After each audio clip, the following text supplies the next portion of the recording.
we'll go to Drew on this one. The Cowboys at the Bucks, Monday Night Football, and take a look at the betting that we currently have at matchbook.com. Cowboys 1.72, Bucks 2.24. Bucks getting a 2.5 head start, and the total's 45.5. And Drew, I'm going to you. They're your team now. You put them up to win the Super Bowl here on Matchbook, so take it away. They surely beat the Cowboys at home here. That's Slight Dogs. Yeah, Mike McCarthy's laying points on the road. What? Mike McCarthy's laying points on the road with Sean Payton looking over his shoulder. Oh boy. No, the handicap here is like, even just from a raw number standpoint, like you're telling me that there's effectively a field goal or more separating the Cowboys and the Bucks right now is a really, really, really tough thing for me to wrap my head around. There is very little margin between these two teams on a neutral field, a neutral situation, with considering the health that the Bucks are bringing into this game. I could even make a case that the Bucks are a better team. Cowboys, the Cowboys Bucks was week one. One of my bigger stakes that I've had in all season was on that under, and it was an absolute no-brainer. And I look at this market now and I'm thinking, man, this looks like a decent over bet. And a lot of that is just sort of the maturation of the Bucks offense, which came into the season with very little chemistry in the preseason because of how much time Tom Brady missed, with how many injuries they were dealing with, Godwin coming off the ACL, new offensive line with no cohesion. A lot of those questions have been answered for me. And as I sit here now and I look at the Bucks as a team, the only real question that I have about them at all, besides kind of can they stay healthy, is like, can Tom Brady just wrestle the offensive identity away from Byron Leftwich? Because what Byron Leftwich tries to do in sort of the neutral game sequencing and play calling has not worked at all this year. You don't need any more evidence. Like, it's all on tape, it's all in the numbers, it's everywhere.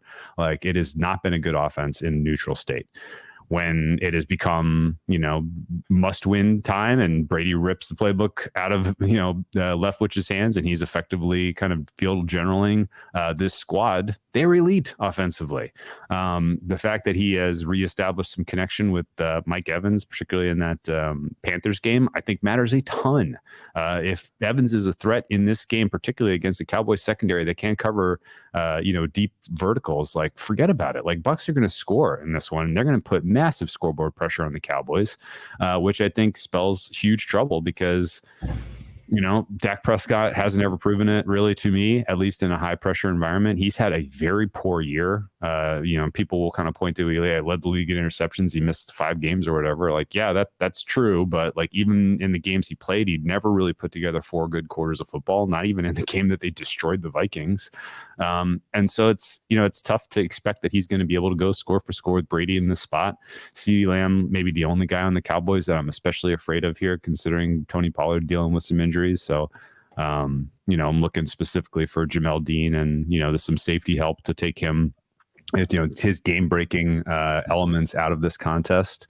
And then, at that point, for all of Todd Bowles' shortcomings as a head coach, he at least is still, in my mind, a good defensive coordinator against a certain type of offense, and this offense qualifies. I think, Vita Vea is going to have a meaningful impact in this one. So every handoff to Zeke Elliott likely wasted down, and then if they can generate any pressure with the blitz, then Dak Prescott throwing balls into the dirt and throwing the ball out of bounds, getting sacked, potentially creating turnovers, all play into the strength of the Bucks. So I'm seeing only positives for the Bucks in terms of matchups in this one. I think the number itself as a starting point ought to be a pick 'em, if not Bucks favored by a small amount. So Bucks money line is the way to go for me in this one. Okay, and I know, Suma, you're playing this a little bit more cautiously. You're going to hoping for the Bucks flat 3 at the moment. Plus 2.5 is even. If you did want to go out to that plus 3, it is 1.78. So a good bit of a jump there, obviously, given the key number. I will not hold this group back from logging Tampa Bay money line on our show sheet. Thanks, Suma. But yeah, like Drew has already mentioned a lot of stuff that I would also have brought up.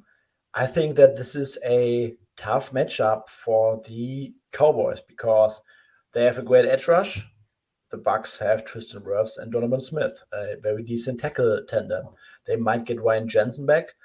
which would be huge for this offense, in my opinion.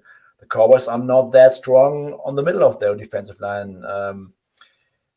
I think that the Bucs can also run the ball on the Cowboys, and then they also have like this trio of Mike Evans, Chris Godwin, and Julio Jones against a secondary of the Cowboys that is already down 2 starting cornerbacks in John Lewis and Anthony Brown, and they also lost their rookie cornerback Bland last week. Don't know if he's going to play.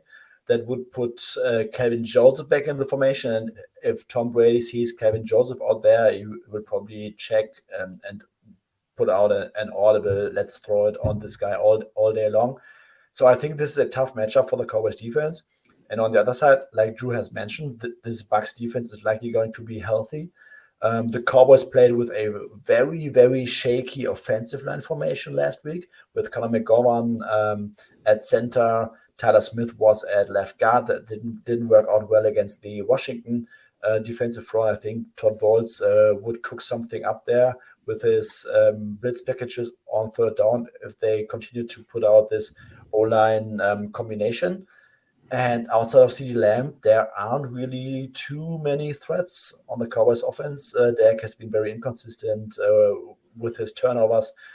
I think this is not a great matchup for Dallas, and I think there's a reason why the Bucs are not giving 3 here, and this number is below a field goal. Yeah, and Rob, you're in agreement on the money line with Tampa, and some of the points that Drew made. Tom Brady was interviewed in his press conference, asked a lot about is he going to be calling a lot more plays. So that is an interesting sub-narrative, I guess, this game. It is an interesting sub-narrative.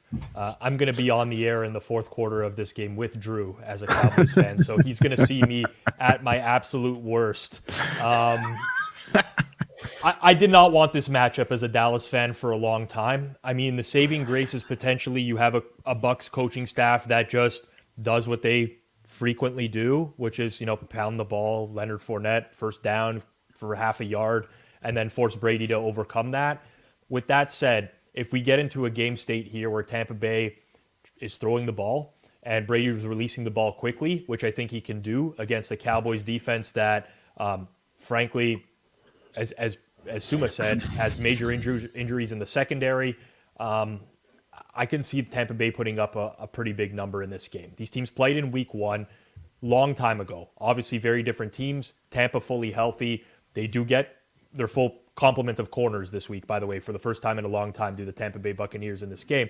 But the Bucs moved the ball up and down the field in that game. They just kept stalling in the red zone. And that was a lot of quick passing. They didn't let the Cowboys pass rush really tee off on them overall. And if they kind of stick to that same game plan, I don't know that Dallas can do anything to stop that.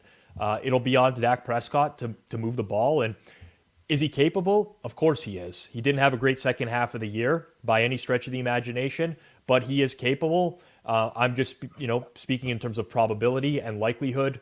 I think that this is much closer to a pick'em than people will realize. And I think the Cowboys as a whole, their market number or their rating in market is really propped up by the first half of the year, where they were a lot better than they were in the second half of the year. And I think if you just start to look at what was going on in the latter half of the season, barely scraping by some bad teams like Houston at home, Dak Prescott just throwing interception after interception, it really makes them look more like an average team altogether. So, I'd love to be wrong about this, but I think the Bucs money line has some pretty good value this week. Before we lock in a bet here, wasn't it the Ravens game that we promised ourselves we wouldn't back the Bucs again after they lost? There was definitely Rob. You promised me. It was the Niners, I think. That one. It was the 49ers game. Listen, Trendy Rob will make a second appearance here. Tom Brady, 7-0 career against the Cowboys. His most wins against any single opponent without a loss. Wow. I only mention this because as a Cowboys fan, and by the way, which one was the most painful? These games from 10 years ago don't matter, by the way. Like, I'm not suggesting that they do, but if anyone's wondering, well, why was Rob rooting to not face Tampa Bay in the first round for months? It's because I've seen this happen over and over and over in my lifetime, and that's all that's going through my head. So, yes, Trendy Rob makes a second appearance on the Matchbook Pod this week.